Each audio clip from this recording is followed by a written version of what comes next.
اس کو وہاں پہ جیل میں جرم تھا، اور ساتھ ہی ساتھ پھر دوبارہ ایک team of national human rights commission کی انٹروین کی وہاں پہ، اور مداخلت کی وہاں پہ، اور اس کو پھر وہاں سے مداخلت کر کے کہ اس پہ اتنا ظلم ہوا، یہ ہوا، لیکن اس کو پھر فری کر دیا گیا اس سے۔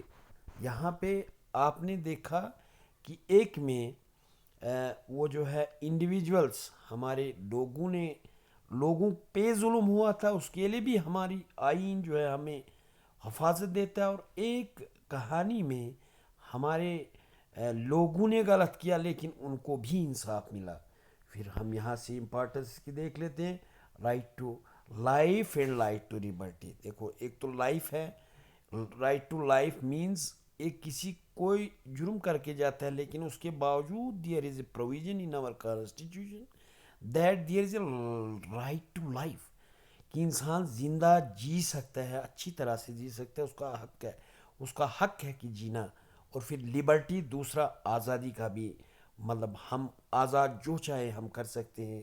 تو that every citizen must also have the right to fair and speedy trial, ایک ٹرائل جو ہے ہمارے اگر کسی کو ظلم ہو جاتا ہے، اگر کوئی ظلم کر دیتا ہے، لیکن کورٹ میں جا کے ان کی اسپیڈی ٹرائل، کیونکہ ہمارا ایک کانسٹیٹیوشن میں پروویژن ہے کہ رائٹ ٹو دے لائف، اور رائٹ اگینسٹ ایکسپلائٹیشن، اگر کسی کا احتسال بھی کیا جا رہا ہے تو اس کا بھی جسٹس ہے، ensure justice to these workers.